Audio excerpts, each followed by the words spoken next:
People actually may be avoiding you or giving you pleasantries because you actually smell bad and you don't even know it. And that's the subject of this video. I want to talk about why people are hesitant to listen, join, or adopt what you're trying to offer or share with them in business. I always advise folks, have you asked somebody else to look into your business, look at your social media, how you dress, how you carry yourself, what it is you're saying, how you are presented to the world, because you can't see the flaws because you're so used to it. And that's what I mean by saying you may even smell bad and you don't even know it. When I was growing up, it was the reason I use that analogy is when I was growing up, we had a lot of challenges, and we're going to be doing some sharing a lot about my testimony, Holly's testimony. But when I was growing up, my mom, at a very traumatic time in our lives, she's better now, thank goodness, she had a nervous breakdown and just couldn't deal with the stress and the trauma. And here I am, a little kid, and to compensate, she would gather animals around her, a lot of animals. And what happened was all of the dogs, multiple cats, you can only imagine the house began to smell. Not only did it smell, but it smelled so bad that when we would be out and about, what would be perceived maybe as rejection by her because of just the offensiveness of it was actually, and she was seeing it, oh, they're rejecting me. No, they were rejecting the way that we smelled when we were out in public. And she didn't realize it. I realized it, but not as much as I should have as a little kid. You're just kind of very pragmatic and you're grabbing life as it is. And so I had nicknames at school. They used to call, you smelly this and smelly that. And it was really tough because you don't realize that because of the environment you're in, because of the familiarity in which you operate, you may be doing things that are very offensive to people. And I don't mean offensive in the way that the world now likes to rail about anything that they don't agree with. Instead of having a conversation, they just say, oh, I'm offended, and that's their big way out of it because of fear. They're too afraid to have a real conversation. I'm not talking about that one. I'm talking about that offense that just doesn't help you. For instance, it can be as simple as leaving the house sloppy. Literally. Well, they just have to know this is me and this is who I am and blah, blah, blah. If they don't like it, they can deal with it. Really? Well, I know that sounds noble, and I know, that may sell on what's being plastered out there right now, that, anybody can do whatever they want, act any way they want, and behave any way they want. But the truth is that you're only hurting yourself. Sometimes just simply spending an extra 5 minutes to fix your hair, wear matching clothes, something that just crispen up your outfit, iron your shirt, makes all the difference in the way that somebody else perceives you. Sometimes, fixing your hair. Have you ever seen anybody that when they pull up, they may have a nice car, but when they pull up in a parking lot or a grocery store or a mall, you see it sometimes, the car is just filled with junk, right? There's junk all over the dash. There's stuff piled up all over the seats or in the back window. You've seen that. It's like a rolling, hoarding car. And even though they may be of means, even though the car may be pricey, even though they may have means, the problem is the way they're perceived to the world is extremely offensive. And you'll find that they're some of the loneliest people because people reject them because of the chaos around them. So it could be dress, it could be chaos, it could be your social media. Or sometimes just driving around. Let me go back to the car a minute. Sometimes just driving around in a dirty car. I know people, this is a big one. I know people in home-based businesses that have joined network marketing companies that are very proud of their opportunity, and they should be. It's an amazing industry. We have spent years in the industry. We love it. Changes a lot of lives, a lot. And now the whole world is considering working in home-based businesses when a few years ago you were a nutcase if you were in one, right? The whole game has changed, and now more people than ever are deciding to work for themselves, quit traditional work, and end up working for themselves at some kind of capacity in a home-based business or from home. But anyway, they're very, very proud of it. And I know you may have seen this. They, one particular individual a while back, they've since changed, and this is good. And I I'm not mentioning names, but I could talk about it, but it's all right. It's okay now because it's all fixed, and it's actually funny. It wasn't funny at the time, but they would drive around in there. They had a pretty beat up minivan. Nothing wrong with beat up minivans, I get it, but this one was always dirty. I think there was a wreck on the back of one of them, something like that. And they had a giant bumper sticker, you know, just messy and crazy. Just life, right? We all had life. I mean, just like us growing up. I mean, we were chaotic. We had a 74 Buick Electra 225. Half the time we had 2 or 3 dogs in the car. My mom's hair was wild. I don't even think we had air conditioning during a certain period of time in our lives because the financial strain had spun us down so heavily. And we would just, you know, pull up to a grocery store or a mall, just sweaty, chaotic messes in Atlanta. And if you know Atlanta, it's hot there during the summertime. But anyway, they have this van, and on the back of it, it says, hey, ask me so-and-so, join me in my home-based business. I'll show you how to be successful. Do I even need to explain that? Of course I don't. You're better off, and hear me, you're better off parking the car in the back of the parking lot or having it at least clean and not having the sticker on it. Why? Because people, and you would love that everybody would be more noble and everybody would be more spiritual than this, but the problem is sometimes that becomes something people can't get over. Just like if you smell bad, they can't get over it. Just like if you're dressed sloppy. I honestly think I've never seen more people, maybe you'll agree with me on this or not, but I don't think I've ever seen more people that are just sloppier, and there's more randomness to their outfits and their clothing. You know, back in the 50s, in the movies, you know, every man would walk out of the house and he'd be put together nicely, and the wives were proud, and the men were proud, and the kids had great haircuts, and it's dignity, it's self-respect. Now, the more abstract and crazy it is, the more common it is. And it's just, unfortunately, that behavior, and you got, hopefully, if you're hearing this video, you need to know that that doesn't help you. I know everybody wants to be an individual, but I'll tell you this, people spend so much energy and time trying to be different, they become just like everybody else. And you can take that to the bank. They work so hard at being an individual and being different that they end up being just like everybody else. And guess what? People don't associate with them. They don't generally run in business circles that are going to be successful. And then they wonder why life is tough. But I just said, look, just fine tune you. So I'm going a little extreme here, but I know people even that are very successful in business, drive nice cars and have nice houses. They make good money. They've been successful for a while, but they're mouthy, just mouthy and impossible, sharp, critical, disagreeable all the time, want to argue. And guess what? People don't want to be around them. They just don't. Well, that's just how I am. You know, I'm Italian, or I'm Irish, or I'm this, or this is my family, or this is how I was raised. And you know how people love to do. They love to say, this is who I am, this is how I am, this is what I am, quote unquote, and you just have to deal with me. And I will tell you that's foolishness. It's foolishness. And so sometimes the reason somebody isn't successful in business is they're just a hot mess. And having somebody say, hey, look at my life, look into my life.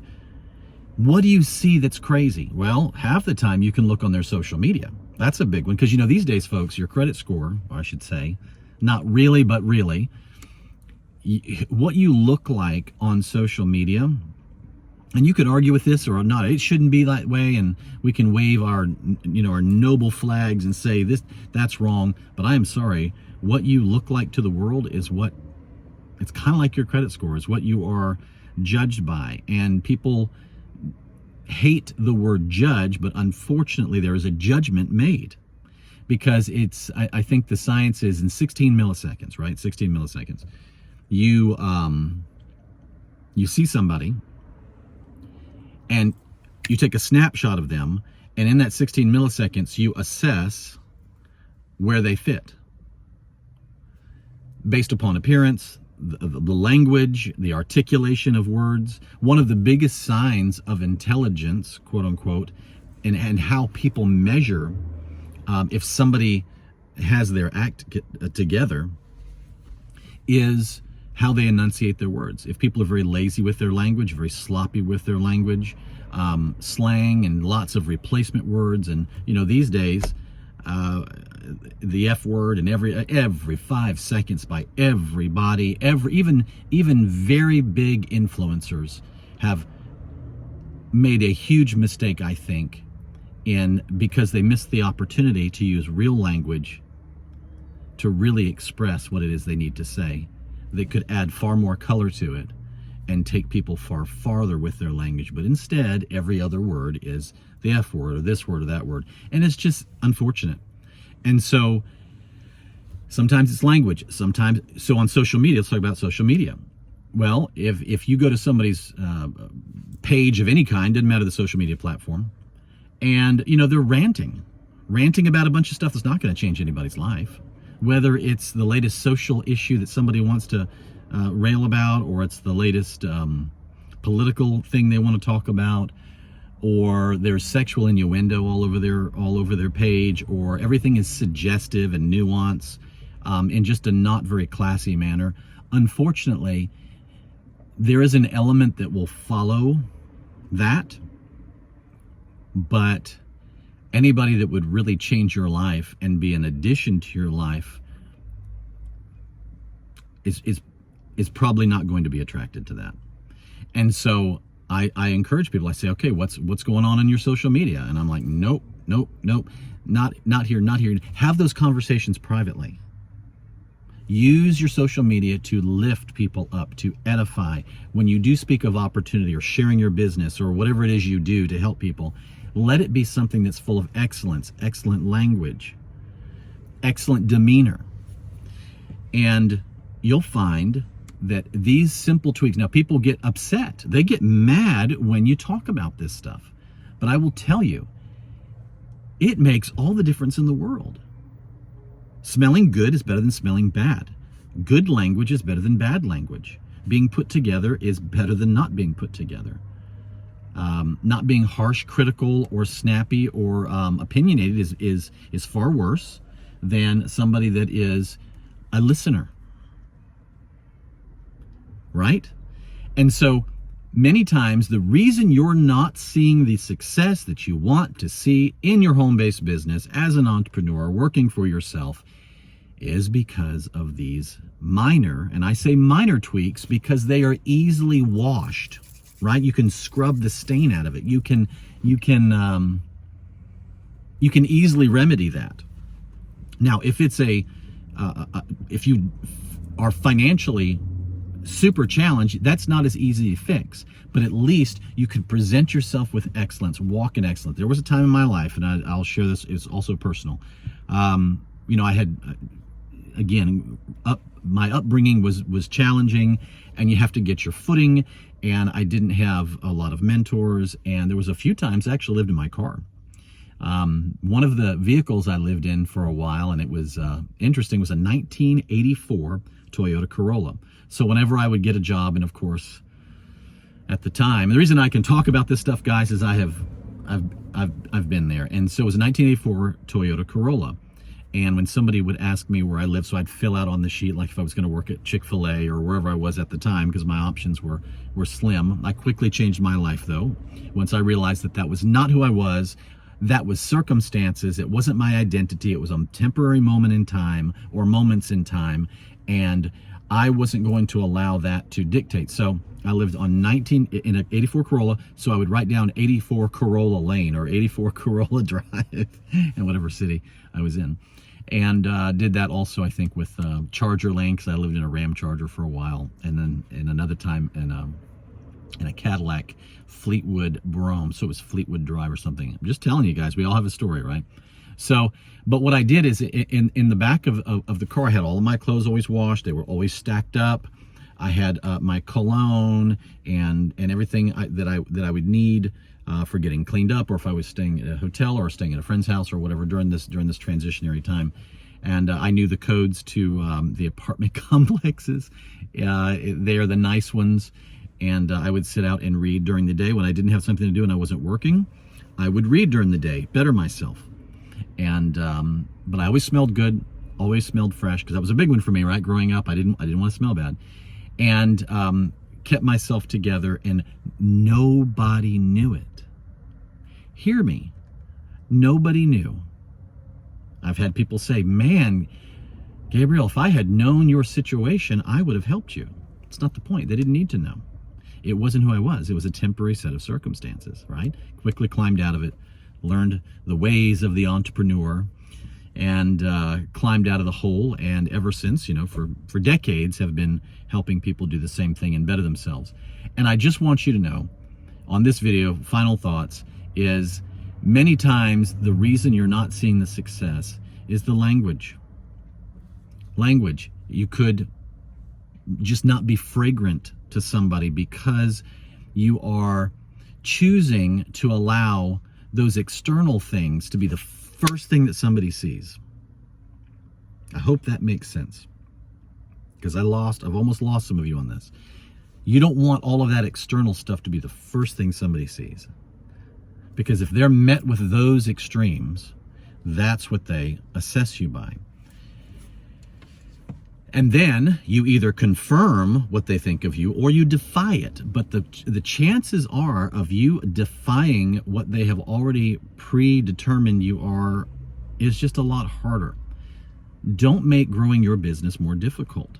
I know people that live in great suburbs, that have the golf cart, a glass of Chardonnay every night, have great guy friends and girlfriends, live in, all the perfect suburban areas, and they just have a very hard time growing their home-based business. Why? They complain about the husbands all the time. That's a big one, guys. Come on. I mean, just railing against the husbands, or complaining about their lives, or how bad their kids are. Or the husband is like, we'll talk and we'll just be all over the place of what they're not happy with, and why their wife isn't doing this and why their wife isn't doing that. And people don't want to join chaos. I understand if you're going through that stuff. We all have things that we're going through at some capacity. But the problem is all of those things are fixable. You can't allow those externals to be on your social media, for that's the first thing that people smell. They see the chaos, they see the crazy, and then you're trying to wonder why they're not embracing you and joining you in your home-based business. What ends up happening is you end up attracting more chaos, more people like that. And they say, then the blind lead the blind, and both of them holding hands skipping down the road, and they both fall into the ditch. And you just don't want that to happen. I know this is a bit of a strong video, but you need to hear it, because many times it's not the opportunity you're in, it's not the company, the opportunity, the products, what it is you're selling, the service you can provide. It's the messenger messing up the message. I'll say it again. It's the messenger messing up the message. You don't want the message to be marred, because the messenger just has chosen to let fixable, temporary, external things be the first thing that people see. And then what it is you are presenting, they can't hear it or they can't see it. So I hope this comes of help. Go to GabrielSedlak.com.